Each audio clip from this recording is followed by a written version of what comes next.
Welcome to Life's Nuggets with Susan and Patricia. So today's big topic, Susan, is technology. Love it and hate it, or love it or hate it.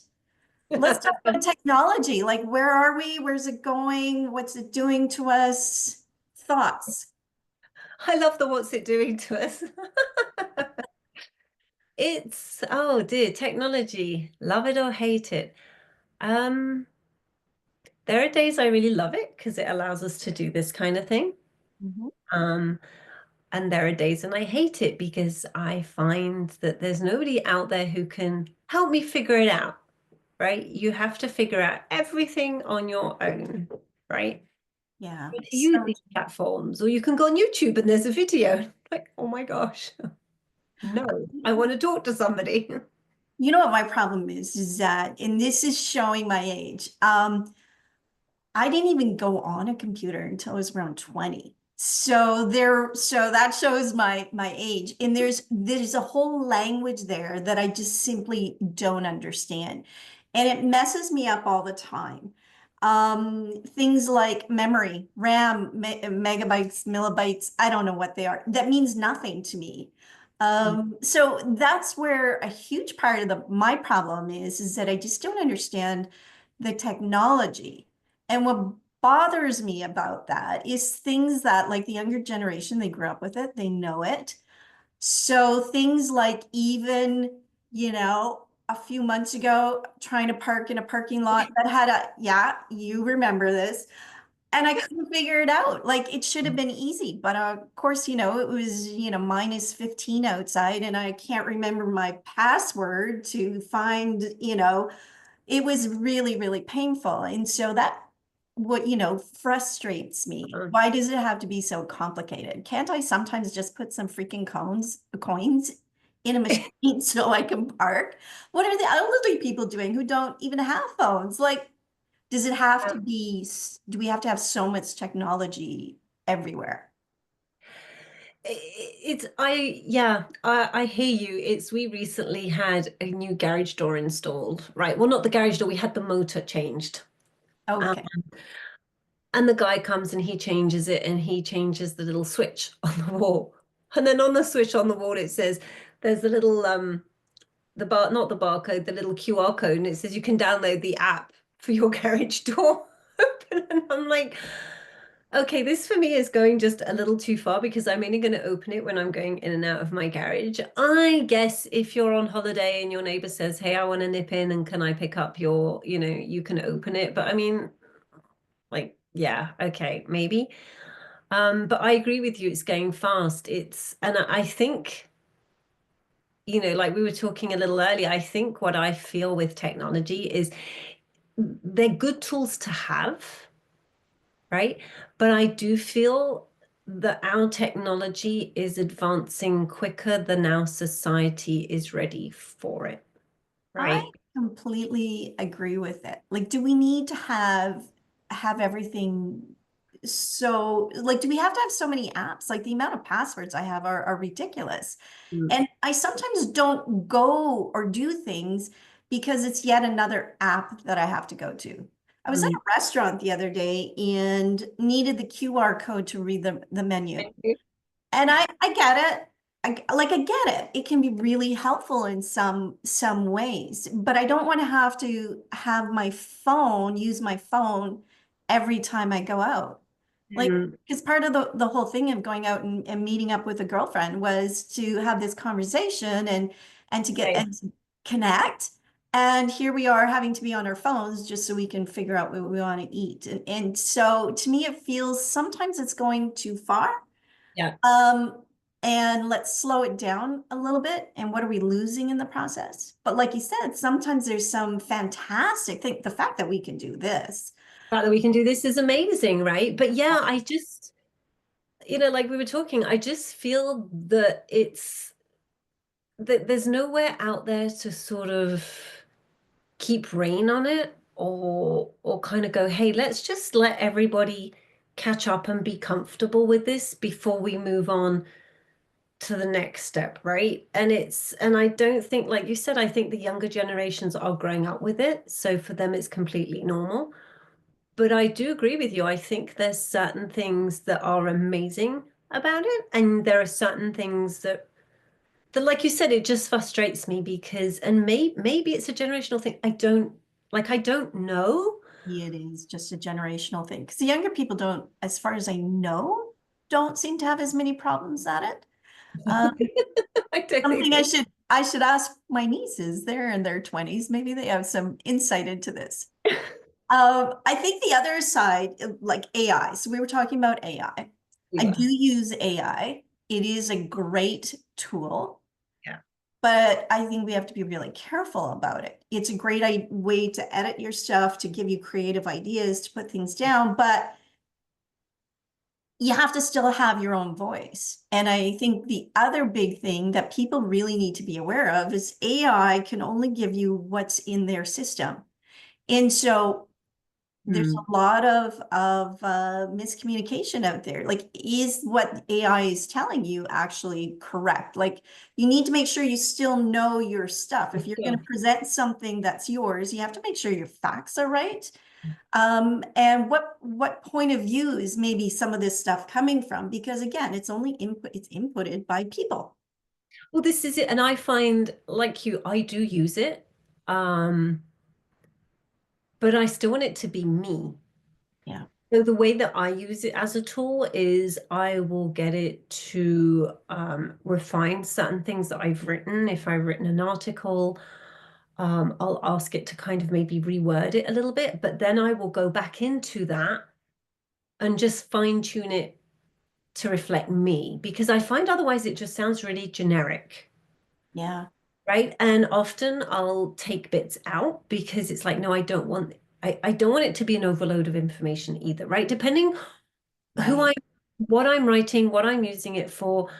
Um, because I find sometimes it can put in so much information, right? And it's just like, whoa, like, I read this article once that it refined for me and it like condensed it sounded great, but there was a lot. So I just find I was taking bits out. And I think that's, there I feel when you're using it in those kinds of ways, you're using it as a tool. You're not relying on it. I think if you rely on it, as you said, you can fall into that um, mistake of thinking, oh, nobody knows. Like, for example, one of my friend's daughters at university is convinced that her lecturer is using AI notes for the lectures. She says, I know she is because she says, I've been on Reddit and I've kind of read through the notes and looked at it. And it just, even she can tell, she's like, it feels AI generated. Yeah. And you're starting to, the more you use AI, the more, I don't know what you, Susan, but the more you can actually tell what is all AI written. Oh, And yeah. so there's a certain amount of laziness, like what's happening to our brains if we're not Use it. inputting some of our own stuff, and making sure that it's correct and it represents us and it's our voice. But again, it can be a great tool to use. Yeah, We just gotta watch it. Because we don't want to lose our voices well, because it's just too easy to do this. this is it. And I think that's where it kind of comes down to is, that's where I was kind of saying, I feel that society has gone ahead and we haven't caught up with it yet because, there's no regulatory body around it. There's nothing kind of guiding us. And I think especially with the younger generation, with the social media, like what's acceptable? How should we use it? Like social media in theory is to be social, right? That was what I've been told by a working coach like about 8 years ago. And as far as I'm concerned, generally speaking, if you're social with people, you can have disagreements, you can have arguments, but it doesn't have to get nasty. And I find on social media now with technology, it gets really nasty, right? Yes. People view their comments, people criticize, people can say some really nasty things, and It's nobody's there. licensed to just say whatever you want. Yeah, this is And, it. you had made a good point earlier. Would you say that exact same thing to somebody face to face? And if you wouldn't say that face to face, perhaps you should not be saying it on social media. I mean, look at the bullying epidemic, suicides. Did Um, you see there was a really good show on Netflix? It was really hard to watch. It was a UK show. Oh gosh, came out a month ago, I think. And it was about this young boy who's 15 and he gets arrested for murder. And I'm sure people listening will maybe have seen it, and I can't for the life of me remember what it was. But it had to do with the police come in and obviously they investigate and they start looking at the messaging between these kids online, between this young boy and this girl. And then they come to realize one of the students tells them, hang on, these emojis don't mean what you think they mean. Like the younger people were attributing a significance and a value to these emojis that the police officers were looking at and thinking, okay, right, well, this is completely like it's a happy face or it's this or it's that. And they're like, no, no, no, it means something completely different to us. And they were walking and they were analyzing and they were looking through all this. And I think that's something that, again, right, we have no control. And it's not about controlling everything. I think it's about having some sort of structure and something in place so that if there are issues, we know how to deal with it. Right. yeah. And at the moment there are issues, and I don't know, it feels like as a society, we have no idea how to deal with it. We don't. And then you think about, what's happening down south, My gosh. and some of the restrictions that are being taken off of like Facebook, they're no longer fact checking, free speech, which means we can bully to our heart's content. And you're looking at the suicide rates, like it's hard. I Yeah, think it's hard. my other big concern is now we've got Gemini, which is an AI app, and I believe Google makes it, and it'll Right. actually talk to you. It's like you and I having a conversation. So I And find it so strange. isn't that bizarre? And Bizarre are the same. my biggest concern for that is, let's say you are very depressed Yeah. and you're now going to Gemini to talk to you. Well, what in the hell are they going to say? And again, it's all been pre-programmed. And what if somebody goes in there and starts programming hate? Because you've heard about these people who are promoting suicide and stuff.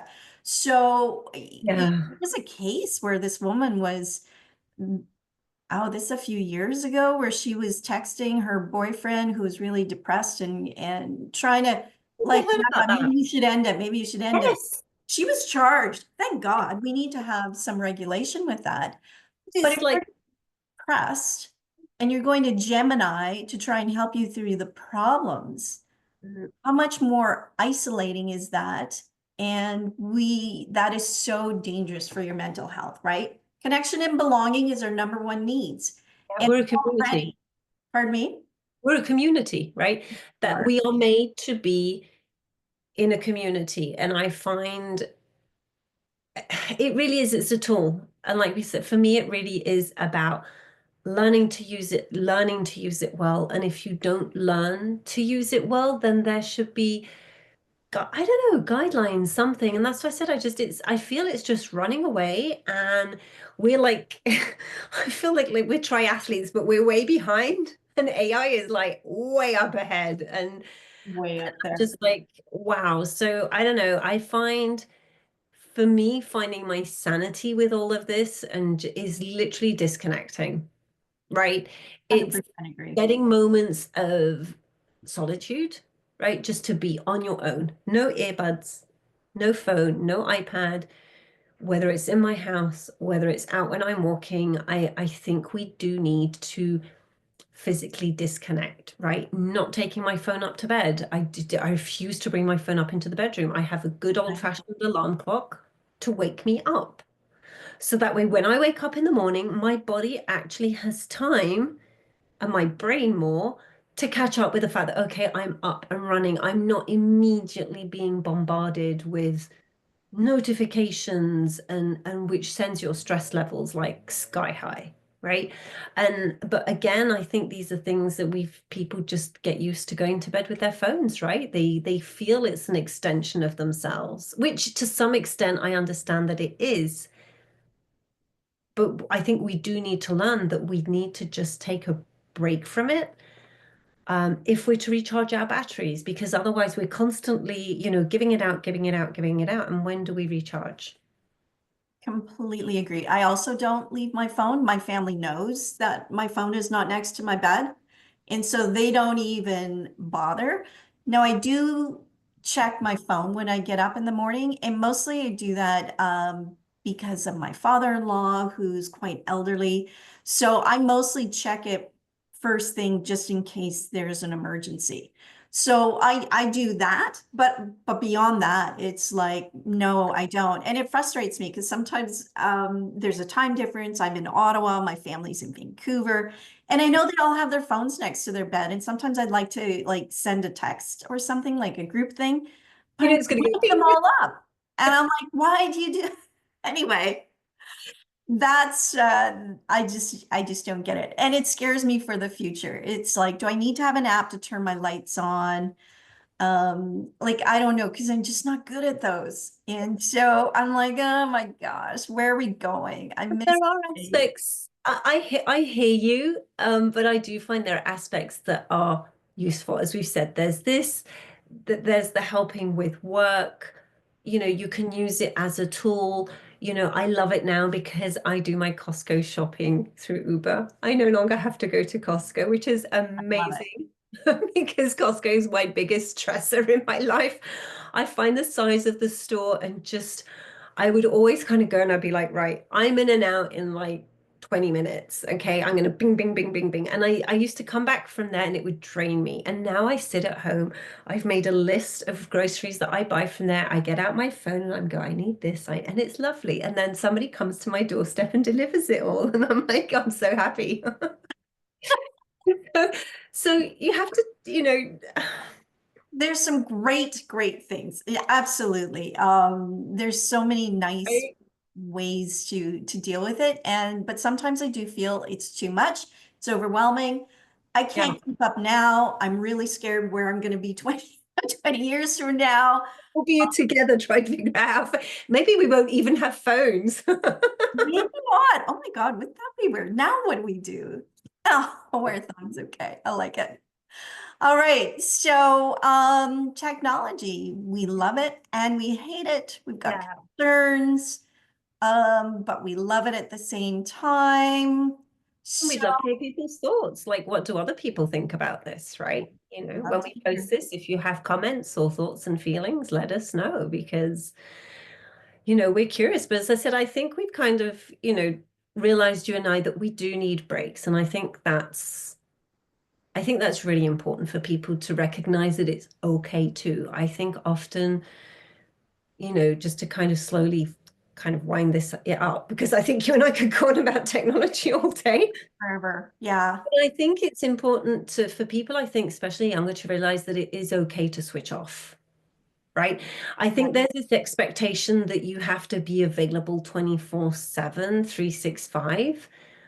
No, you are allowed. Again, I think that really is to have that moment of just, I need to recharge my batteries, however you choose to do that, but do it without, one of these devices in your hand, That's do such a good something. point, Susan, about especially for the younger people. We Yeah. don't have to have our phones all the time.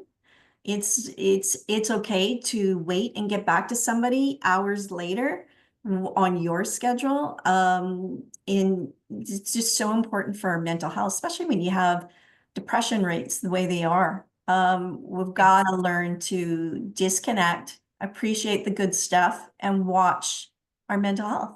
I think Yeah, that's about it. I All think right. that's If you have any comments, like Susan said, please send them our way. We'd love to hear what everybody else is thinking about this. yeah. Other than that, Susan, have a great day, and we'll talk to you, everybody soon. Take care, guys. Bye.